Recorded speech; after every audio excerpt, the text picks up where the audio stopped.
اعوذ باللہ من الشیطان الرجیم بسم اللہ الرحمن الرحیم۔ ایک بات ذہن کے اندر رکھیں، جب بھی قرآن کو پڑھیں تو قرآن پڑھنے سے پہلے استعاذہ لازم ہے۔ فَإِذَا قَرَأْتَ الْقُرْآنَ فَاسْتَعِذْ بِاللَّهِ، دلیل اس کی ہے۔ جب بھی دیکھیں ایک بات ذہن کے اندر رکھیں، دین کی جب بھی بات کی جائے تو دین کی بات کے اندر ہمیشہ دلیل چلتی ہے۔ یہاں پہ جو ہے نہ میری بات ہے نہ آپ کی بات ہے۔ جب بھی آپ کے سامنے کوئی دین کی بات رکھے تو اس سے دلیل لازمی مانگا کریں، ٹھیک ہے۔ دین کے اندر ویسے ہی ڈھکوسلے نہیں ہے کہ کیل و کول یہاں پہ نہیں چلتی ہے۔ دین کی جب بھی بات ہو تو اس کے اندر ہمیشہ بات دلیل سے چلتی ہے۔ ابھی میں نے آپ کو کہا کہ جب بھی قرآن کو پڑھا جائے تو قرآن شروع کرنے سے پہلے ہمیشہ آپ اعوذ باللہ لازمی پڑھیں۔ دلیل اس کی کیا ہے؟ فَإِذَا قَرَأْتَ الْقُرْآنَ فَاسْتَعِذْ بِاللَّهِ، قرآن کے اندر ہے، ٹھیک ہے۔ تفسیر القرآن بالقرآن، ٹھیک ہے۔ قرآن کی تفسیر قرآن کے ذریعے۔ تو اعوذ باللہ من الشیطان الرجیم بسم اللہ الرحمن الرحیم۔ سب سے پہلے سورۃ فاتحہ کا مطلب کیا ہے؟ فاتحہ کا مطلب ہوتا ہے فتح یفتح، کھولنا۔ الفاتحہ کھولنے والی۔ سورۃ الفاتحہ مطلب وہ سورت جس کے ذریعے سے قرآن کو کھولا جا رہا ہے، ٹھیک ہے۔ الفاتحہ کھولنے والی۔ سورۃ الفاتحہ وہ سورت جس کے ذریعے سے ہم قرآن کو کھول رہے ہیں۔ قرآن بند تھا نا، جب ہم نے کھولا ہے تو کیا ہوا؟ فتح القرآن، ٹھیک ہے۔ تو سورۃ الفاتحہ قرآن کو کھولنے والی صورت ہے، ٹھیک ہے۔ الحمدللہ رب العالمین۔ الحمد کہتے ہیں تعریف کو، حمد کہتے ہیں عربی زبان کے اندر عام تعریف۔ الحمد جب بھی کسی اسم کے شروع میں آپ الف لام کا اضافہ کرتے ہیں تو وہ اسم عام نہیں رہتا بلکہ وہ خاص بن جاتا ہے، معرفہ بن جاتا ہے، کامن ناؤن سے پراپر ناؤن بن جاتا ہے۔ تو یہاں پہ اس سے مراد یہ ہے کہ الحمدللہ ایک خاص تعریف اللہ کے لیے ہے۔ ایک تو اس کا ترجمہ یہ ہو گیا کہ ایک خاص تعریف اللہ کے لیے ہے، ٹھیک ہے۔ اور ایک اس کا ترجمہ بہترین یہ ہے کہ تمام تعریفیں اللہ کے لیے ہیں۔ فرق اس کے اندر کیا ہے؟ جب بھی دیکھیں، ایک تو آپ کے پاس کلمہ ہے حمد۔ حمد کا مطلب ہے ایک عام تعریف۔ اب میں آپ کی بھی تعریف کرتا ہوں، آپ بہت خوبصورت ہیں، وہ بہت ذہین ہے، ماشاءاللہ بہت ذہین ہے، تعریف ہے نا۔ لیکن الحمد ایک خاص تعریف اللہ کے لیے ہے، حمد سب کے لیے ہے، الحمد خاص تعریف اللہ کے لیے ہے۔ الحمد تمام تعریفیں اللہ کے لیے ہیں۔ اب تمام تعریفیں اللہ کے لیے سے مراد کیا ہے؟ جیسے فرض کریں میں آپ اس کی تعریف کر رہا ہوں تو اس کا مطلب یہ نہیں ہے کہ میں اس کی تعریف کر رہا ہوں، اس کا مطلب یہ ہے کہ میں اس کے بنانے والی کی تعریف کر رہا ہوں۔ اب میرے پاس ایک قلم ہے تو میں کہتا ہوں کہ یہ قلم بہت اچھا ہے، اچھا لکھنے میں ہے، یہ بہت معیاری ہے، ایک اچھی مدت تک آپ کے پاس رہتا ہے، ایک اچھی اس کی لکھائی اچھی ہے۔ تو میں اس کی قلم کی تعریف نہیں کر رہا بلکہ اس کے بنانے والی کی تعریف کر رہا ہوں، ٹھیک ہے۔ تو جب بھی آپ کسی چیز کی تعریف کرتے ہیں تو اصل میں اس کی تعریف نہیں ہوتی بلکہ اس کے مصور کی، جو اس کا بنانے والا ہے، اس کا خالق جو ہے، ٹھیک ہے، اس کا کریٹر جو ہے، اس کی تعریف ہوتی ہے۔ تو تمام تعریفیں اللہ کے لیے ہیں، مطلب جس کی بھی تعریف کریں گے تو اللہ کی تعریف ہوگی، ٹھیک ہے۔ اب آپ کی تعریف کریں تو مطلب آپ کی نہیں ہے بلکہ آپ کے کریٹر کی تعریف ہے، ٹھیک ہے۔ الحمدللہ رب العالمین، تمام تعریفیں للہ اللہ کے لیے ہیں۔ رب کہتے ہیں تربیت کرنے والا، ربی تربیت کرنے والا۔ رب العالمین جو تمام جہانوں کا سسٹینر ہے، تمام جہانوں کا پالنے والا ہے، تمام جہانوں کا پالنے والا ہے۔ اب عالمین، عالم کی جمع ہے، عالمین سے مراد خالی یہ دنیا نہیں ہے۔ اب عالمین سے مراد آپ کے چاند، ستارے، سورج، جتنی بھی گلیکسیز ہیں، مارس ہے، جوپیٹر ہے، یہ زمین ہے، مطلب اللہ سے ہٹ کر جتنی بھی مخلوقات ہیں وہ عالمین کے اندر آتی ہیں۔ عالم کے اندر خالی یہ زمین نہیں ہے، ٹھیک ہے۔ اللہ سے ہٹ کر جتنی بھی مخلوقات ہیں، جتنی بھی اللہ نے یہاں پہ گلیکسیز آپ کے سامنے بنا کے رکھی ہیں، جن کو ہم دیکھ سکتے ہیں، جو آج تک ڈسکور ہو چکی ہیں، وہ تمام کی تمام عالمین کے اندر آتی ہیں۔ تو قرآن کی جو پہلی آیت ہے اس کے اندر پوری کی پوری سائنس آپ کے سامنے کھل کے آ گئی ہے، ٹھیک ہے۔ پہلی the first verse of Quran deals with science، جو پہلی آیت ہے قرآن کی وہ سائنس کے ساتھ ڈیل کرتی ہے، ٹھیک ہے۔ تو پہلی آیت سائنس والی ہوگی، الحمدللہ رب العالمین، تمام تعریفیں اللہ کے لیے ہیں جو تمام جہانوں کے پالنے والا ہے، تربیت کرنے۔ تربیت سے مراد کیا ہے؟ کہ اس کو پالنا، اس کی پرورش کرنا، اس کی فکری غذا کا انتظام کرنا، ٹھیک ہے، اس کی روحانی غذا کا انتظام کرنا، ہر اینگل سے جو ہے اس کی پوری کی پوری آپ نے تربیت کرنی ہے۔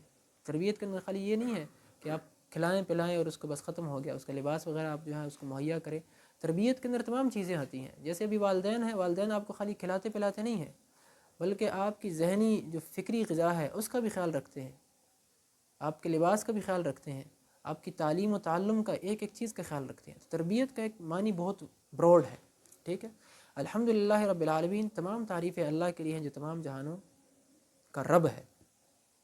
الرحمن الرحیم، الرحمن الرحیم، جو نہایت رحم کرنے والا اور نہایت ہی رحیم ہے، جو رحمان اور رحیم ہے۔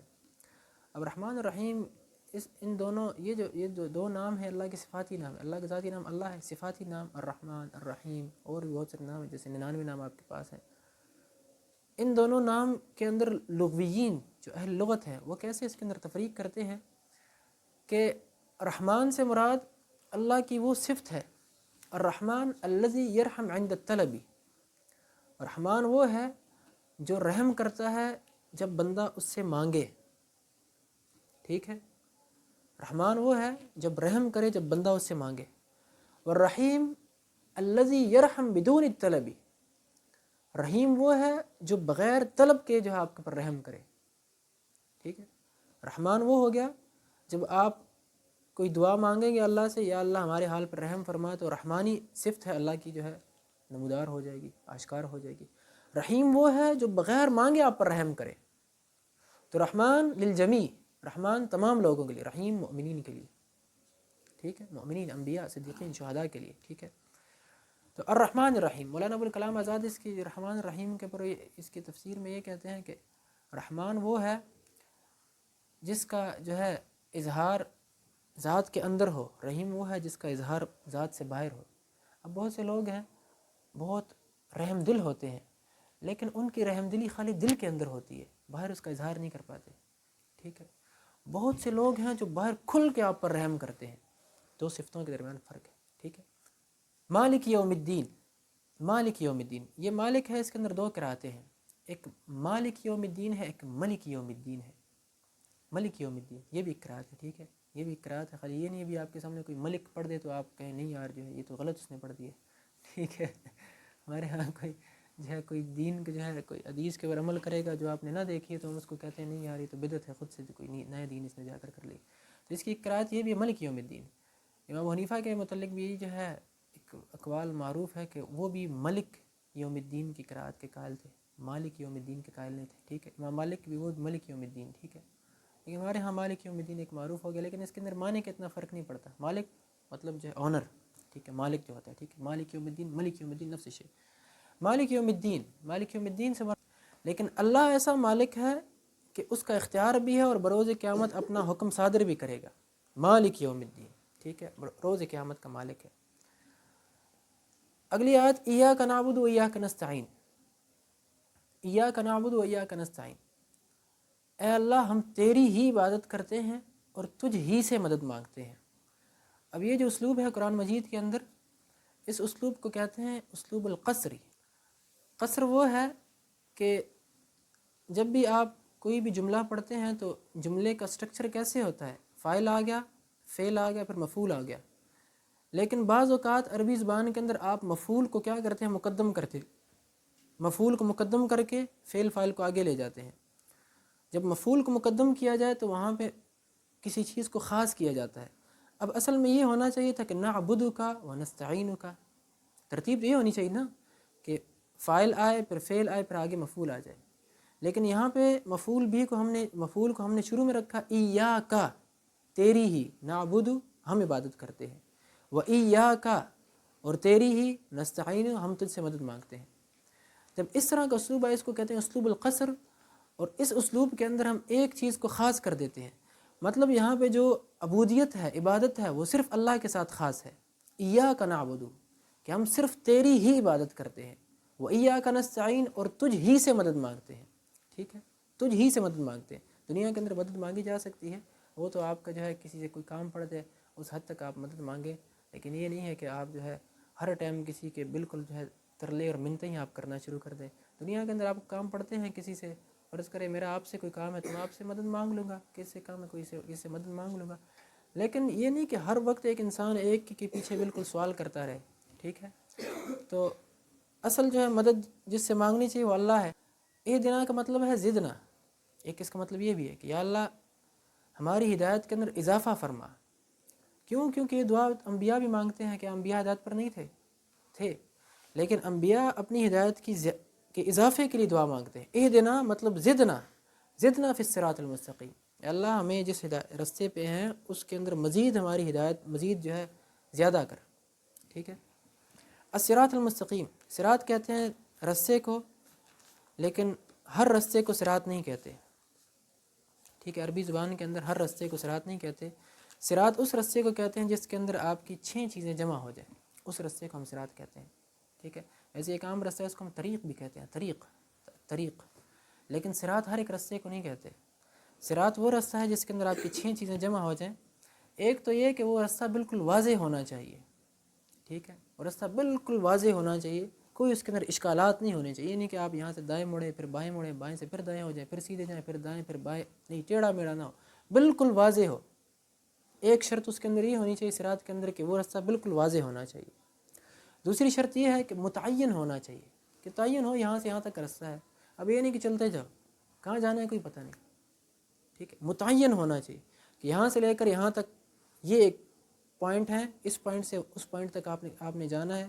متعین کردہ رستہ. ٹھیک ہے. متعین کردہ، وہ بھی اس کے اندر جو ہے خوبی ہونی چاہیے صراط کے اندر. تیسرے نمبر کی چیز ہے موصلاً، مطلب صلہ ہو، جڑا ہو ایک دوسرے کے ساتھ. یہ نہیں کہ ایک رستہ یہاں سے گیا پھر گیپ آ گیا. جڑا ہونا چاہیے رستہ، موصلاً بالکل جڑا ہونا چاہیے. چین جیسے سائیکل کی چین ہے، کڑیاں جڑی ہیں، تو وہ رستہ بھی بالکل جڑا ہونا چاہیے آپ کے سامنے. چوتھے نمبر کی چیز یہ ہے کہ واسعاً، بالکل کھلا ہونا چاہیے. یہ نہیں کہ تنگ نہیں، بالکل کھلا ہونا چاہیے. واسعاً، ٹھیک ہے، کھلا ہو آپ کے سامنے. اقرب، پانچویں نمبر کی صفت یہ ہے کہ وہ رستہ بہت قریب ہونا چاہیے. یہ نہیں کہ لمبا طویل رستہ ہے اور انسان چلتے چلتے اس پر تھک گیا ہے. قریب ترین رستہ ہونا چاہیے. 5 صفتیں اس کے اندر یہ ہونی چاہیے. چھٹی صفت یہ ہے کہ مستقیماً، بالکل سیدھا ہونا چاہیے. ٹھیک ہے. بالکل سیدھا ہونا چاہیے، زگ زیگ اس کے اندر نہ ہو، بالکل سیدھا. مستقیماً، بالکل سیدھا ہونا چاہیے. یہ 6 صفتیں اس رستے کے اندر ہوں گی تب جا کے وہ رستہ بنے گا. اگر یہ 6 صفات اس کے اندر نہیں ہیں تو وہ صراط نہیں کہلا سکتا، اس کو ہم طریق کہیں گے. ٹھیک ہے. یہ عربی زبان کی وسعت ہے. ٹھیک ہے. عربی زبان کے اندر ہر ایک رستے کو آپ جو ہے صراط نہیں کہتے ہیں. ٹھیک ہے. ہر ایک رستے کو آپ صراط نہیں کہتے ہیں. عام رستہ اس کو طریق کہتے ہیں، الطریق. لیکن یہ 6 صفات کسی بھی رستے کے اندر آئیں اس کو الصراط المستقیم. تو اس لیے کہا کہ اہدنا الصراط المستقیم، اے اللہ ہمیں اس رستے کی ہدایت دے جو رستہ بالکل واضح ہو، متعین ہو، موصلاً ہو، واسع ہو، اقرب ہو اور مستقیم ہو. ٹھیک ہے. اب یہ نہیں اللہ ہمیں جو ہے سیدھے رستے کی ہدایت دے، اس کے اندر یہ صفات ہونا، خوبیاں، کوالٹیز، اس رستے کے اندر یہ کوالٹیز ہونی چاہیے. اب یہاں سے آپ فرض کریں موٹر وے سے پشاور جا رہے ہیں، بالکل واضح رستہ ہے. جی ٹی روڈ سے جائیں گے مسئلہ ہوگا. ٹھیک ہے. تو جنت تک جانا ہے تو یہ صفات اس کے اندر ہونی چاہیے. جنت کا رستہ ہے، ٹھیک ہے، عام رستہ تو نہیں ہے. اچھا، اہدنا الصراط المستقیم، یا اللہ ہمیں ہدایت کے رستے جو ہے ہدایت دے، سیدھے رستے کی. ٹھیک ہے. اور انبیاء کے لیے کیا ہے کہ اللہ زدنا الصراط المستقیم، اے اللہ ہمیں جو سیدھا رستہ ہے اس کی جو ہدایت تو نے دی ہے اس کو مزید اور ہمارے لیے اس کے اندر اضافہ فرما. ٹھیک ہے. کیونکہ انبیاء بھی دعا مانگتے ہیں کہ انبیاء ہدایت پر نہیں تھے، ہدایت پر تھے، لیکن وہ اپنی ہدایت کے اضافے کے لیے دعا مانگتے ہیں. ٹھیک ہے. اچھا، صراط الذین، رستہ ان لوگوں کا، الذین ان لوگوں کا، انعمت علیہم، جن پر تو نے اپنی نعمتیں کی. ٹھیک ہے. ابھی یہاں پہ دیکھو، جب ایک دعا انسان مانگتا ہے تو دعا کے بعد اس نے اللہ کے سامنے یہ بھی بات واضح کر دی کہ یا اللہ وہ رستہ ہمیں دے جس پر تو نے انعام کیا ہو. اب انعام کس پر کیا ہے، اس کی جو ہے تفسیر اسی قرآن کے اندر آپ کو ملے گی. انعمت علیہم کی تفسیر آپ کو قرآن کے اندر ملے گی، الذین انعم اللہ علیہم من النبیین والصدیقین والشہداء والصالحین. اللہ نے 4 جو شخصیات ہیں ان پر انعام کیا، انبیاء کے پر، انعم اللہ علیہم من النبیین، انبیاء کے پر، والصدیقین اور سچے لوگوں کے پر، والشہداء والصالحین. ان 4 لوگوں کے پر اللہ نے انعام کیا.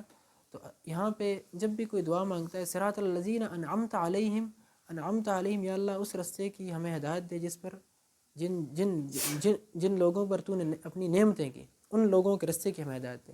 تو نعمتیں کن پر کی؟ نبیین، صدیقین، شہداء اور صالحین۔ غیر المغضوب علیہم ولا الضالین، نہ کہ ان لوگوں کا رستہ جس پر تیرا غضب ہوا ہو، اور نہ وہ ان لوگوں کا رستہ جو ضالین گمراہ لوگ ہوں۔ غیر المغضوب سے مراد یہود ہیں، ضالین سے مراد نصارہ ہیں، ٹھیک ہے۔ مغضوب سے مراد یہ ایسی قوم تھی کہ ضربت علیہم الذلۃ والمسکنۃ وباؤوا بغضب من اللہ، اللہ نے ان پر اتنی نعمتیں کی، یہود کے اوپر اتنی نعمتیں کی، اللہ نے من و سلوہ ان کو دیا، ٹھیک ہے۔ اور فرعون کے لشکر کو غرق کر کے اللہ نے سمندر کے اندر سے 12 رستے نکالے۔ 40 سال تک یہ جو ہے سینا کے جو صحرا تھا اس کے اندر بھٹکتے رہے، اللہ نے ان کو 40 سال تک من و سلوہ کھلایا، 40 سال تک وہاں پہ چشمے جاری کیے۔ اتنی نعمتیں اللہ نے دی، اتنی نعمتیں اللہ نے یہود قوم کو دی، کوئی ایسا وقت نہیں ہوتا تھا کہ جب ان کے پاس کوئی نبی نہ ہوتا۔ کوئی ایسا یہود حضرت موسیٰ علیہ السلام کے بعد حضرت عیسیٰ علیہ السلام تک کوئی ایسا وقت نہیں گزرا کہ ان یہود کے پاس، بنی اسرائیل کے پاس کوئی نبی نہ ہو، ہر ٹائم ان کے پاس نبی موجود ہوتا تھا۔ تو اللہ نے بتحاشا ان پر نعمتیں کی، لیکن انہوں نے اللہ کی کسی نعمت کی قدر نہ جانی، تو اللہ نے جو ہے مغضوب، غضبناک ان کے اوپر ہو گیا، غضبناک۔ تو غیر المغضوب ہی، یا اللہ نہ ان لوگوں کا رستہ جس پر تیرا غضب ہوا ہو، غضب یہود کے اوپر ہوا، علیہم ولا الضالین، اور نہ ہی گمراہ لوگوں کا رستہ۔ گمراہ سے مراد نصارہ، عیسائی، کرسچن لوگ۔ ہر ایک چیز ان کے سامنے واضح ہے، لیکن پھر بھی عیسیٰ علیہ السلام کو اللہ کا بیٹا بنا لیا ہے، اللہ کا بیٹا بنا کے، اور اللہ بھی بنا لیا ہے۔ گمراہ لوگ ہیں نا، گمراہ لوگ ہیں۔ ہر ایک چیز ان کے سامنے واضح ہے، ہر ایک چیز کھل کے آگے، اللہ کیسے بیٹا ہو سکتا ہے؟ اللہ کا کیسے بیٹا ہو سکتا ہے؟ اگر اللہ کا بیٹا ہے تو مطلب اللہ کی بیوی بھی ہے، اللہ کی بیوی ہے تو مطلب اللہ بھی کسی کا بیٹا ہے، پھر ایک سلسلہ چلتا ہے، ٹھیک ہے۔ گمراہ لوگ ہیں۔ تو صراط الذین انعمت علیہم، ان لوگوں کا رستہ جس پر اللہ تو نے اپنا انعام کیا ہو، غیر المغضوبی، نہ کہ ان کا جس پر غضب ہوا ہو تیرا، یہود، علیہم ولا الضالین، اور نہ ہی گمراہ لوگوں کا رستہ جو لوگ گمراہ ہو گئے، اس کے اندر نصارہ آپ کے آتے ہیں۔ صدق اللہ مولانا العظیم۔